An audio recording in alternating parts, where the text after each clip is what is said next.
Hello everyone. The video today is about endometriosis. Someone posted this question on one of my other videos, or comment slash question on here on one of my other videos, so I'll just read it off here. So it says, what is your take on endometriosis and the rise in its diagnosis lately?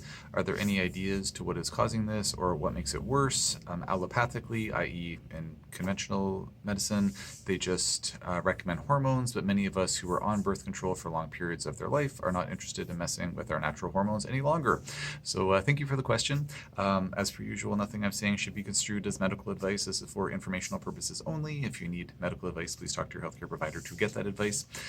So with endometriosis, I'm honestly not too sure what's going on with the epidemiology of endometriosis of late. I'm not sure about cases being on the rise or not. If you say they're on the rise, I'll take your word for it, but I don't know. I haven't really looked into the stats on that. But in terms of what can cause it or make it worse, so there's a bunch of things that I've seen in clinical practice that I think are relevant to the topic of endometriosis. And I mean, ultimately, it's an issue where to my understanding, it's ultimately an issue where there's this hormonal imbalance that's ultimately led to this excessive proliferation of endometrial tissue. To my understanding, it largely has to do with an excessive amount of estrogen in the body, and whether that's due to too much estrogen in the first place, whether it's due to too many xenoestrogens, i.e. chemicals that have an estrogen-like structure, but the receptors in the body perceive that as estrogen. In fact, they perceive it as supercharged estrogen. So to my understanding, xenoestrogens have a markedly greater impact on a receptor level, on a estrogen receptor than a naturally occurring estrogen molecule. So it's kind of like souped up estrogen, which is not good because we definitely don't want excessive estrogen effects in the body for anyone, regardless of who that person might be. And there could also be an issue where estrogen receptors themselves have become hypersensitized.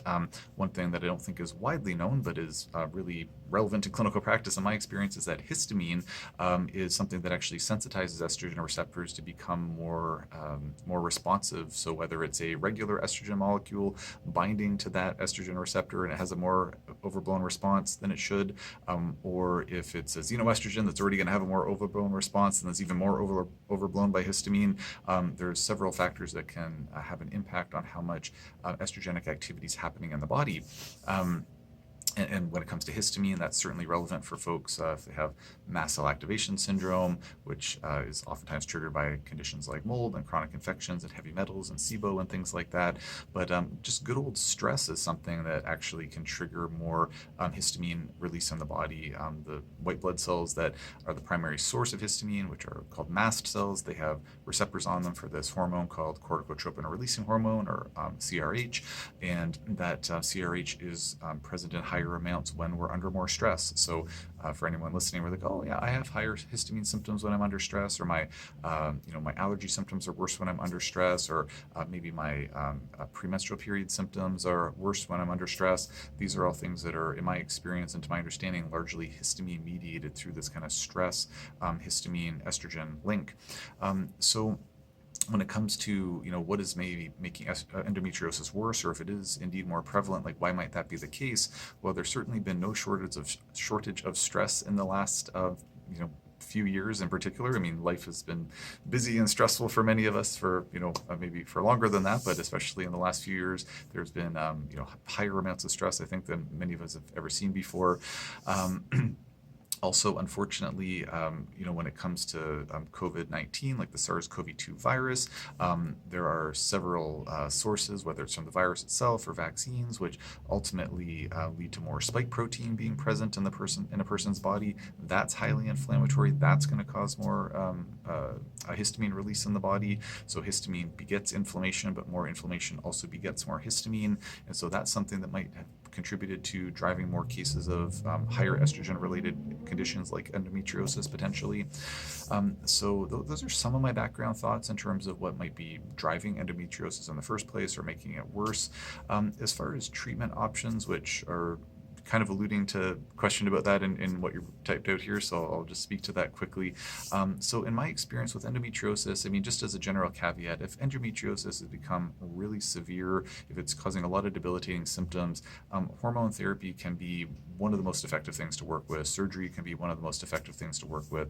I've had some patients where they've just had really far gone endometriosis and like they really just haven't been able to find relief outside of those more, I guess, for lack of a nicer way of putting it, kind of more aggressive interventions. So like I do have to mention that as a caveat, but for cases that are more mild or moderate, or even, maybe even some that are beyond moderate but are just more responsive to treatment, what I found is that there are certain hormone modulating herbs that can be really helpful. One of my favorite combinations of herbs is to use an herb called dong quai, wild yam, also known as Dioscorea, or vitex, also known as chase tree.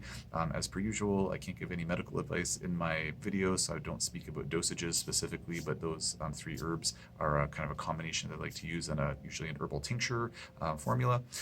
So that's something that I found it could be really helpful for hormone modulating. I've also had a number of patients who've done really well with hormone LDI, also known as low dose immunotherapy.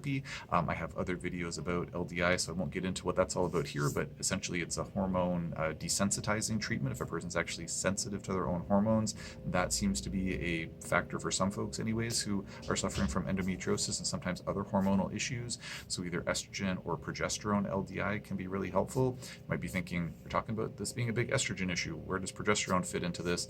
With low dose immunotherapy, again, without getting into the weeds of it, sometimes it's estrogen LDI, sometimes it's progesterone LDI for folks with endometriosis. I've also found that as in many cases that I work with, especially the chronic, most difficult cases, we really have to get at the underlying root cause of why there's that, say, elevated histamine in the first place, why those hormonal imbalances are there in the first place. So whether it's heavy metals, whether it's chronic infections, whether it's mold exposure, whether it's methylation issues, whether it's gut issues, typically the patient, when I'm taking the patient's case, their symptoms or their words kind of tell me like which direction we should be looking. It's like, oh, I was exposed to lots of toxic chemicals. Well, we should probably look at methylation and detox pathways and whatnot. Oh, I have a lot of digestive issues. Well, we should probably look at SIBO testing, LIBO testing, testing other gut markers, and working on diet and things like that. So really important to look at the root cause issues. Sometimes using mast cell stabilizers like quercetin or PEA or black cumin seed extract, like sometimes those things can be helpful. Certainly diet can be helpful, because if we're eating the wrong types of foods for us, or triggering or inflammatory foods, that can certainly cause more inflammation in the body, more mast cell activation. So it's really a complex topic. It's a very involved topic, but those are some of the things that I found to be helpful in practice. And in my experience, it is something that in many cases, functional medicine, integrative medicine, naturopathic medicine, whatever you want to call it, can have a really strong role to play.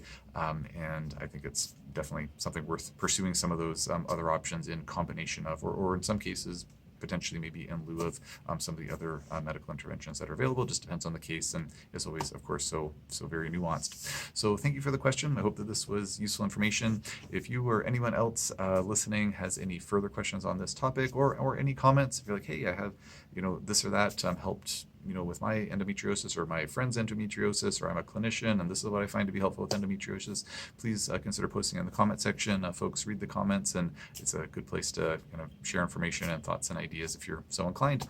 If you have any questions about other topics, post in the comment section below, and I'll do my best to answer as soon as I can.